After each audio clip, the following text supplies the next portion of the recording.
Assalamualaikum. Hai, apa khabar anak-anak tahun 3? Bertemu lagi kita dalam video seni bersama dengan Cikgu Syukri Hasan, guru pendidikan seni anda. Cikgu harap anak-anak telah menonton video bahagian 1, nota dan penerangan. Okey, video kali ini pengkaryaan. Kita nak buat anyaman alas mangkuk cantik.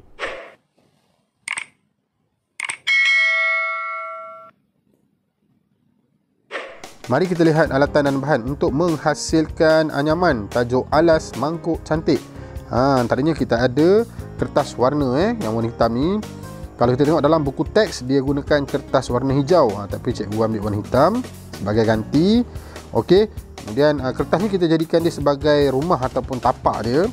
Kemudian kita ada pembaris, pensel untuk kita melakar membuat garisan, kemudian gunting untuk memotong, pemadam untuk kita padam sekiranya ada kesilapan. Kemudian gam untuk kita menampal kertas jalur ni dengan kertas rumah ataupun tapak ni. Okey, kertas jalur ni ialah kertas origami star. Okey. Ataupun yang orang buat quilling tu kan, paper quilling tu pun boleh. Yang ni mudah. Kita tak payah nak potong-potong kertas warna, just kita ambil yang ni dah siap. Ukurannya, lebarnya 1 cm. Jadi mudahlah untuk kita buat anyaman. Okey, dan satu lagi yang paling penting, buku teks sebagai rujukan utama. Okey anak-anak, jom kita berkarya. Langkah pertama, kita ambil kertas warna yang kita nak jadikan dia perumah ataupun tapak kepada kita punya anyaman ni. Okey, bersaiz A4, kita lipat dua. Okey, anda nampak kita lipat dua. Kemudian kita ambil pembaris, kita buat macam frame tu. Okey, cikgu letak pembaris saja kat sini. Okey, jarakkan satu pembaris daripada tepi tu ke tengah. Nampak macam mana cikgu garis tu. Kemudian di bahagian bawah pun sama juga. Okey, di sini kita ukur 16 cm. Maksudnya setiap baris tu 1 cm. Anak-anak nampak bagaimana cikgu mengukur. Okey, mulakan daripada bawah tadi. Paling mudah kita gunakan kertas A4. Bahagian tengah tu kita buat 16 cm. Kemudian kita garislah, kita cantum titik A ke titik B tu. Kita nampak macam mana cikgu buat Kita garis 1, 2, 3, 4, 5, 6 dan sehingga ke 16 baris. Dah dapat barisan ni, apa nak buat? Kita gunting lah. Okey, kita gunting. Anak-anak perhatikan tu cikgu dah tanda sampai situ je kita gunting. Okey, kita mulakan daripada sebelah kanan ke sebelah kiri.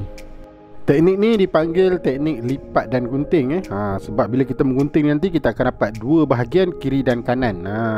Kita potong tu sekali je tapi kita dapat dua.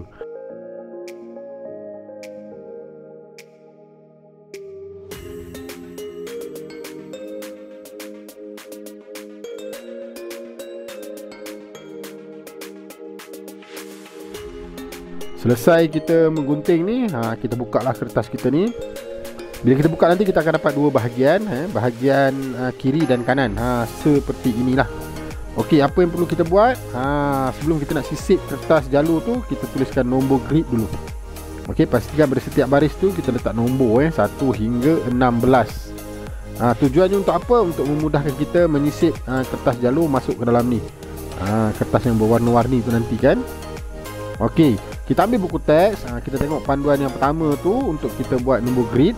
Kemudian yang kedua tu untuk kita buat kelarai mata bilis dan juga kelarai tampuk jantung. Okey, ada dua. Kita buat kelarai mata bilis dulu. Yang ni yang paling senang sebab dia punya teknik tu selang-seli. Maksudnya kita masuk kepada 16, kita duduk bawah. Okey, kertas warna tu dekat bawah 16.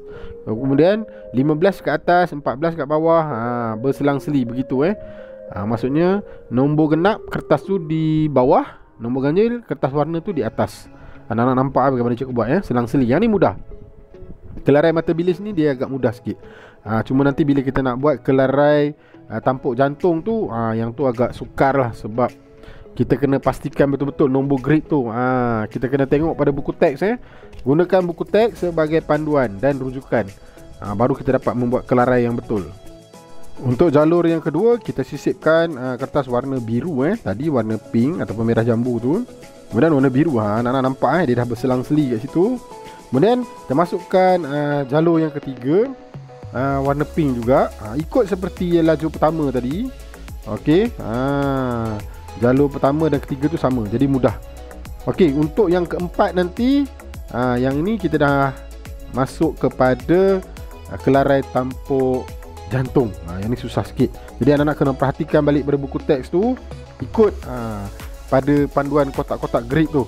Okey, dimulakan dengan nombor 16 duduk di atas.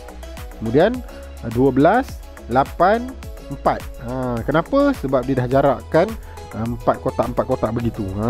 Okay, jadi mudahlah. Dia paling senang anak-anak bila nak buat ni, kita tengok pada buku teks. Itu je panduan yang paling mudah. Okay, yang cikgu tunjuk ni, cikgu pun berpandu pada buku teks. Okey, kemudian kita sisip pula kertas warna yang kelima, warna kuning. Yang tadi tu warna kuning cair, yang ni kuning yang biasa tu lah. Okey, yang ni pun ada dia punya grid juga. Kalau kita tengok ada nombor 14, kemudian nombor 11, 10, 9, 6, 3, 2 dan 1.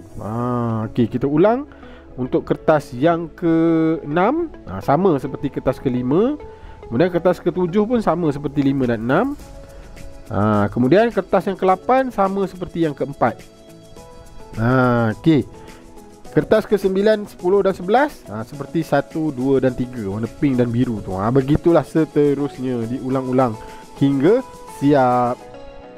Okey anak-anak, perhatikan langkah kerja yang cikgu tunjukkan ni. Aktiviti ni dia agak rumit, agak mencabar. Jadi kita kena sabar, kita kena tekun dan kita kena teliti, fokus masa nak menyisip kertas jalur tu masuk ke dalam baris-baris kertas rumah tu.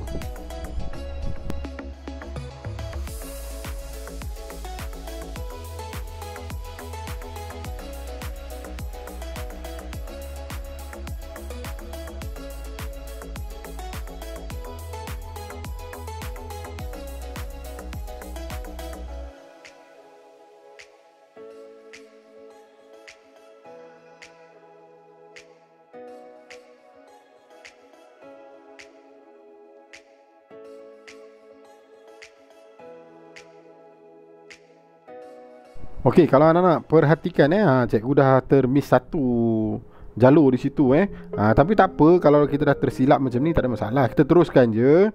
Okey, sebab ini hanyalah latihan untuk anak-anak buat di rumah. Jadi bila nak buat tu kena fokus betul-betul lah. Macam cikgu ni, cikgu dah tersilap sikit, tapi tak apa tak nampak sangat pun. Jadi kita teruskan macam biasa. Sebab ini karya kita yang buat dia. Teruskan. Okey, dah siap. Bahagian anyaman tu apa nak buat, kita ambil gam untuk kita lekatkan kertas jalur tu kepada dia punya rumah. Okey, sapukan gam di bahagian tepi tu. Okey, untuk kita lekatkan pada kertas rumah.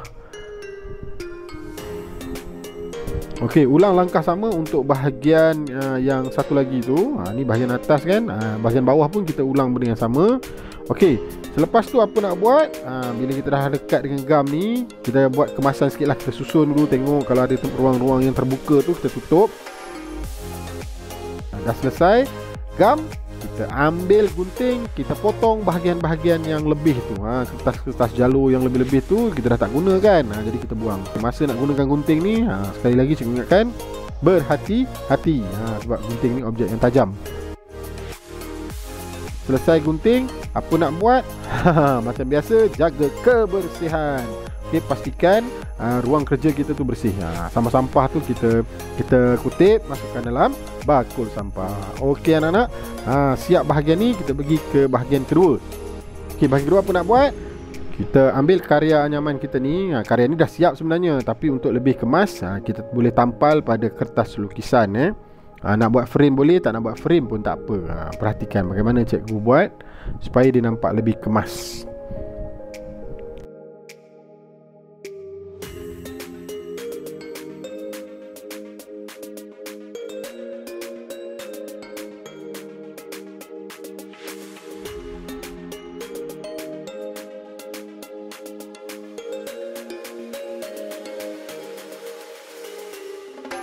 Bahagian yang lebih pada kertas lukisan tu kita boleh gunting lah, kita buang. Kita ambil bahagian yang kita nak jadikan dia sebagai bingkai ataupun frame sahaja. Okey, maka siaplah karya kita. Langkah seterusnya kita ambil pemadam, kita padamlah nombor-nombor grid tadi yang kelihatan pada depan kertas kita tu. Barulah lengkap, siap. Okey, kalau anak-anak ada hiasan, kita boleh letakkan hiasan seperti tali ke, manik ke, stiker ke, atau apa sajalah. Okey, ini ada gelas dan juga mangkuk. Kebetulan memang ada rumah cikgu ni, cikgu ambil, cikgu letaklah. Sebab tajuk kita adalah alas mangkuk cantik. Akhir kata daripada Cikgu Syukri, terima kasih kepada semua yang menonton video 1 dan video 2 sehingga habis. Okey, kepada anak-anak di rumah, selamat belajar, selamat berkarya. Jangan lupa like, share dan subscribe channel Cikgu Syukri Hasan, guru pendidikan seni anda. Kita jumpa lagi. Bye-bye. Assalamualaikum.